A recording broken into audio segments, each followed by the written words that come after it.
এক রাতের মধ্যেই দেখি গাছগুলো বড় হয়ে অনেক তরমুজ ধরেছে।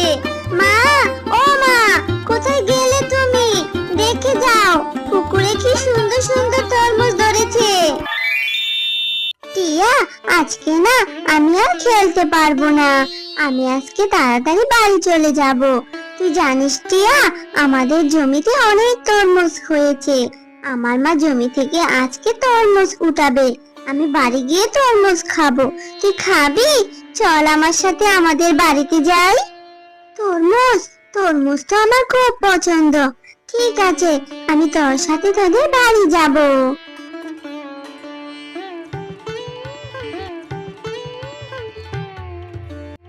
মা, আমি টিয়াকে নিয়ে এসেছি।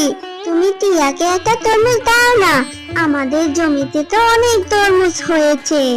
আরে ঝুমা, তুই এই ভিখারির মেয়েকে নিয়ে এসেছিস তরমুজ খাওয়ার জন্য? তোকে না বলেছে গরিবদের সাথে মিশবি না?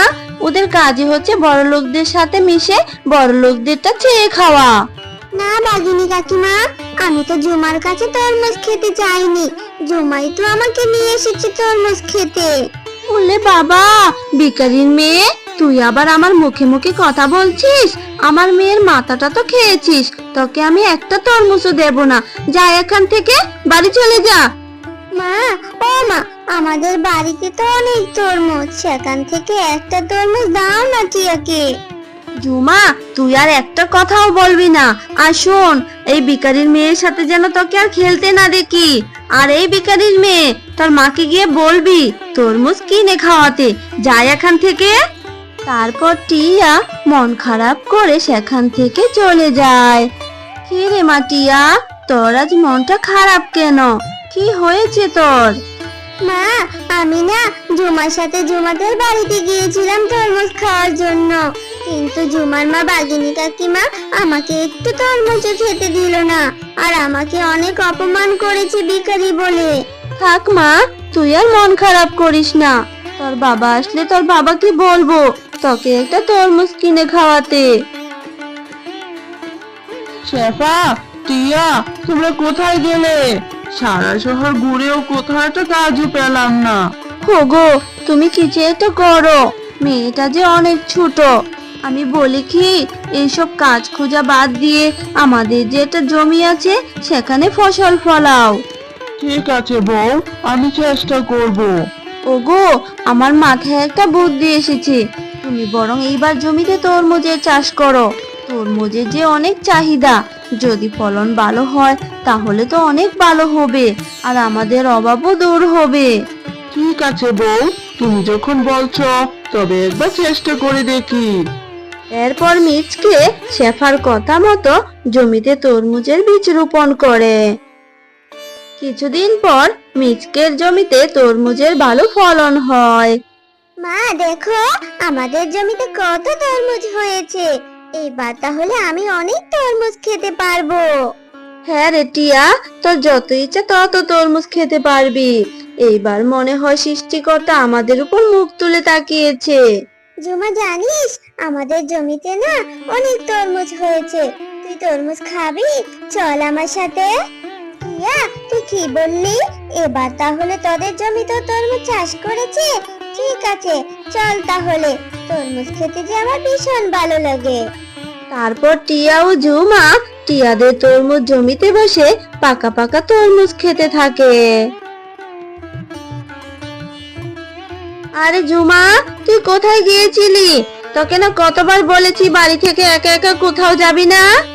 মা, আমি না টিয়ার সাথে টিয়াদের তরমুজের জমিতে তরমুজ খেতে গিয়েছিলাম। মা জানো, টিয়াদের জমিতে অনেক তরমুজ হয়েছে, খেতেও ভীষণ মিষ্টি। আমাদের তরমুজের থেকে অনেক বেশি মজা। এইবার তাহলে শেফা শিয়ালিনী তরমুজ বিক্রি করে ধনী হয়ে যাবে? এটা তো আমি কিছুতেই হতে দিব না। আমাকে তো এটার কিছু একটা ব্যবস্থা করতে হবে।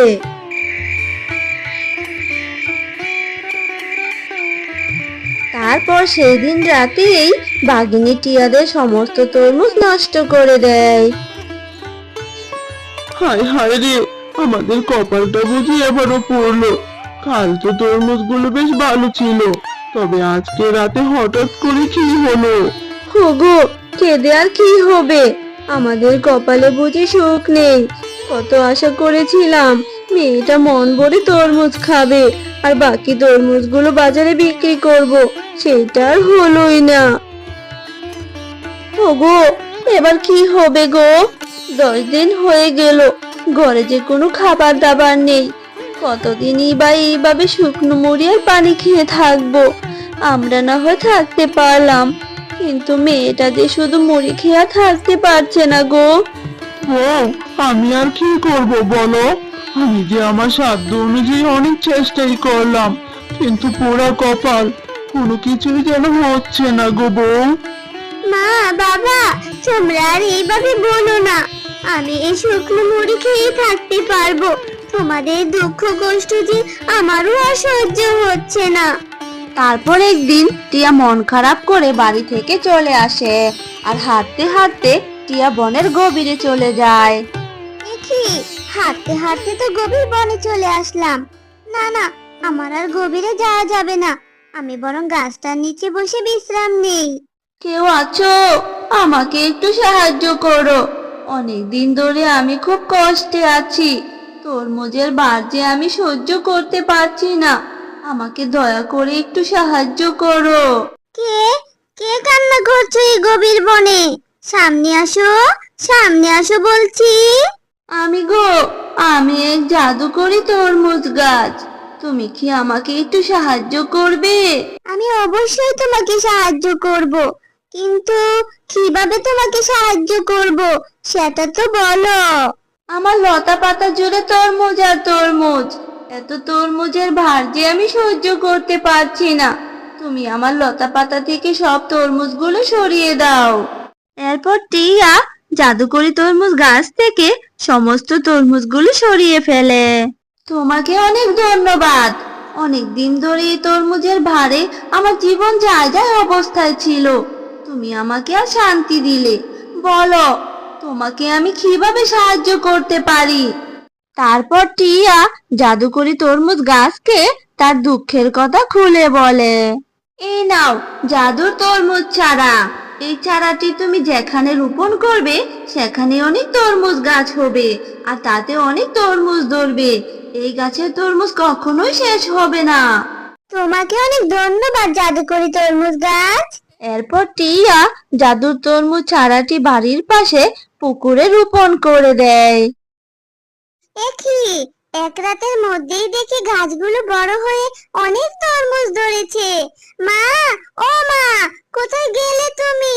দেখে যাও, পুকুরে কি সুন্দর সুন্দর তরমুজ ধরেছে। একি রে টিয়া, পুকুরে আবার কখনো তরমুজ গাছ হয় নাকি? এটা কি করে সম্ভব হলো রে মা? মা, জঙ্গলে একটা জাদুকরি তরমুজ গাছের সাথে আমার দেখা হয়েছিল। সে আমাকে একটি জাদুকরি তরমুজের চারা দিয়েছিল আর বলেছে যেখানে আমি এই চারাটি রোপণ করব সেখানেই নাকি তরমুজের ভালো ফলন হবে। তাই আমি সেটি পুকুরেই চারাটি রোপণ করেছিলাম। তাই নাকি রে মা? সৃষ্টিকর্তা মনে হয় এইবার আমাদের দিকে তাকিয়েছে রে মা। আমাদের এইবার আর কোনো অভাবই থাকবে না। সবই সৃষ্টিকর্তার ইচ্ছা রে মা। হ্যালো বন্ধুরা, গল্পটি ভালো লেগে থাকলে চ্যানেলটি সাবস্ক্রাইব করে দিও আর পাশে থাকা বেল আইকনে প্রেস করে আমার পাশেই থেকো। ধন্যবাদ সবাইকে।